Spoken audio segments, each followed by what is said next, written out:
Hello friends, welcome to my channel. कैसे हैं आप सब? आई होप आप सब अच्छे होंगे। मैं भी बिल्कुल ठीक हूँ। तो जैसा कि मैंने आपको कहा है कि साइकोलॉजी से रिलेटेड हम कुछ ना कुछ पढ़ते रहेंगे, तो मैं बाल विकास के बारे में काफ़ी कुछ आपको पढ़ा चुकी हूँ। तो चलिए कुछ क्वेश्चंस उसमें से सॉल्व करते हैं।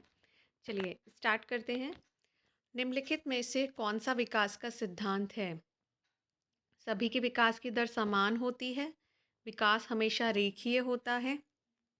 यह निरंतर चलने वाली प्रक्रिया है। विकास की सभी प्रक्रियाएं अंतर संबंधित नहीं है। तो सही आंसर कौन सा होगा? सही आंसर होगा सी। यह निरंतर चलने वाली प्रक्रिया है। जैसा कि मैंने आपको बताया, विकास आपके जीवन पर्यंत चलता रहता है, मृत्यु पर्यंत। कि आप जब तक मृत्यु होती है तब तक व्यक्ति विकास करता रहता है। तो सही जवाब क्या होगा? सी। नेक्स्ट है, विकास व्यक्ति में नवीन योग्यताएं एवं विशेषताएं प्रस्फुटित करता है। यह कथन किसका है?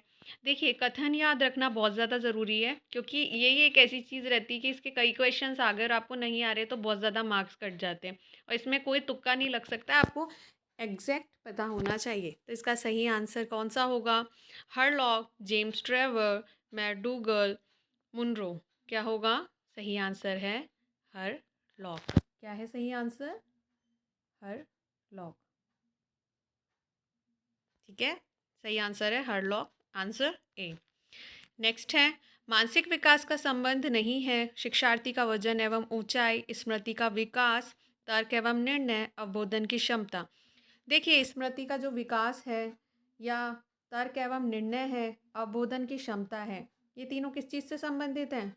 ये तीनों ही संबंधित हैं मानसिक विकास से। एक मिनट देखिएगा थोड़ा सा। हाँ, ओके। तो स्मृति का विकास, तर्क एवं निर्णय क्षमता, अवबोधन, ये तीनों किससे संबंधित हैं? मानसिक विकास से। कौन संबंधित नहीं है? शिक्षार्थी का वजन एवं ऊंचाई। तो सही आंसर क्या होगा? ए। इन क्वेश्चंस को बहुत ध्यान से पढ़ना होता है। निम्न में से कौन सा विकास का नियम नहीं है? यहाँ पर ध्यान में रखने वाली बात क्या है? नहीं शब्द पे गौर करना है ना। व्यक्ति विभिन्न दर से विकसित होते हैं। विकास शनै शनै होता है। तुलनात्मक रूप से क्रमबद्ध होता है। विकास एक निश्चित उम्र के बाद रुक जाता है। ये तीनों तो हैं, तो सही जवाब क्या होगा? सही जवाब होगा कि विकास एक निश्चित उम्र के बाद रुक जाता है। ये विकास का नियम नहीं है। क्या नहीं है? ये विकास का नियम नहीं है। यहाँ तक आपको समझ में आया? यानी सही जवाब क्या होगा? डी। नेक्स्ट है, किशोरावस्था की प्रमुख अवस्था समस्या क्या है? तो क्या प्रॉब्लम है? वजन बढ़ने की, शिक्षा की, समायोजन की, या अच्छे परिणाम देने की? तो किशोरावस्था में सबसे बड़ी प्रॉब्लम क्या आती है? सबसे बड़ी प्रॉब्लम आती है समायोजन की। किशोर जो होते हैं, किशोर और किशोरियाँ एडजस्ट नहीं कर पाते वातावरण के साथ। एकदम से चेंजेस भी होते हैं, मेंटली भी और फिजिकली भी। तो क्या समस्या आती है उनको? समायोजन की समस्या आती है। मतलब ये सभी समस्याएं लगभग लगभग इसमें आती हैं, लेकिन ऑप्शन के हिसाब से आपको चुनना होता है। मैंने क्लास में कई बार यही बात आपको बताई है। नेक्स्ट आगे चलते हैं। बालक के भाषा विकास में मुख्य योगदान देने वाली संस्था। देखिए, किसी भी व्यक्ति की जो भाषा होती है उससे काफ़ी कुछ पता चलता है ना। और अगर आपकी भाषा में सबसे ज़्यादा योगदान कौन देता है? विद्यालय में आप बाद में आते हैं, जनसंचार माध्यम भी बाद में आता है, पत्र पत्रिकाएं भी आप बाद में पढ़ते हैं। सबसे पहला परिवार, पारिवारिक जो इम्पैक्ट होता है आपकी भाषा पे सबसे ज़्यादा पड़ता है। आपके बोलने के तरीके से ही पता चल जाता है बहुत कुछ, है ना। तो इसका सही जवाब क्या होगा? ऑप्शन है ए, परिवार। नेक्स्ट है, छात्र का वह सोपान या वह अवस्था, इसे कहें तो ज़्यादा बेटर होगा, जब सर्वाधिक रूप से वो संवेगों से घिरा रहता है।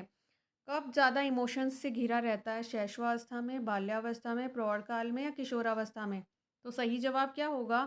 किशोरावस्था में। किशोरावस्था में बालक के बहुत सारे इमोशनल चेंज होते रहते हैं। आप सभी इस चीज़ को अच्छे से समझ सकते हैं। आप सभी ने इस चीज़ को समझा होगा भी। तो सही जवाब क्या होगा? किशोरावस्था। दो बालकों में समान मानसिक योग्यताएं नहीं होती है, ये कथन किसने कहा है? दो बालक कभी भी समान नहीं होते, ये कथन किसने कहा है? ये कथन कहा है हरलॉक ने। किसने कहा है? हरलॉक ने, कि दो बालक क्या होते हैं? डिफरेंट होते हैं। यानी सही जवाब क्या है? ऑप्शन है हरलॉक। इसमें मैंने आपकी बात जितनी भी चीज़ें ली उसमें हरलॉक के, क्रो एंड क्रो के कई कथन शामिल किए हैं, तो अगर आप उनको एक दो बार भी ध्यान से पढ़ लेंगे ना तो आपको याद रहेगा। और बार बार मैं कहती हूँ कि एक डायरी में सब कुछ नोट करिए, है ना। ठीक है, नेक्स्ट है, किस अवस्था में स्व सम्मान की भावना सबसे अधिक पाई जाती है? स्व सम्मान की भावना किस में पाई जाती है? शैशवावस्था में, बाल्यावस्था में, प्रौढ़ काल में, या किशोरावस्था में? आप खुद इसको सोचिए, सबसे ज़्यादा क्या होता है? किशोरावस्था में। किशोरावस्था में आपको लगता है बहुत ज़्यादा सेल्फ रिस्पेक्ट की एक भावना होती है। मम्मी पापा ने आपको डांट दिया तब भी आपकी सेल्फ रिस्पेक्ट हर्ट हो रही है, टीचर ने ज़ोर से डांट दिया तब भी आपकी सेल्फ रिस्पेक्ट हर्ट हो रही है। तो जितनी चारों अवस्थाएं दे रखी है उसमें सबसे ज़्यादा सही आंसर इसका क्या होगा? किशोरावस्था में। शैशवावस्था में बच्चा वैसे ही नहीं समझता, बाल्यावस्था में कोई फ़र्क ही नहीं है, प्रौढ़ काल में हम में मैच्योरिटी आ जाती है। प्रॉब्लम कब आती है? किशोरावस्था में। तो सही जवाब होगा डी, किशोरावस्था। नेक्स्ट क्वेश्चन है, निम्न में से कौन सा कथन सही नहीं है? तो सबसे पहले क्या ध्यान देना है? नहीं पे ध्यान देना है कि यहाँ क्या क्या बोला गया है? नहीं है। वृद्धि एवं विकास पर्यायवाची हैं, वृद्धि में मात्रात्मक परिवर्तन निहित हैं, वृद्धि जीवन पर्यंत नहीं होती, वृद्धि के साथ विकास भी होता है। अब जो ये तीन कथन है ये तो सही हैं, लेकिन वृद्धि और विकास क्या है? पर्यायवाची नहीं है, यानी एक दूसरे के समानार्थी ये नहीं है। मैंने पहले भी कहा ये दोनों क्या हैं? डिफरेंट हैं। और यहाँ से मैं ये बात और कहना चाहूँगी कि ऑप्शंस के अकॉर्डिंग उस टाइम आपको आंसर का पता करना होता है। तो सही जवाब क्या होगा? ए, यानी ये कथन सही नहीं है। आप आशा करती हूँ आपको पसंद आया होगा। देखिए, ज़्यादा से ज़्यादा चैनल को शेयर कीजिए ताकि सभी को इस चीज़ का लाभ मिले, और पसंद आए तो लाइक कीजिएगा, शेयर कीजिएगा, सब्सक्राइब कीजिएगा। Thank you so much.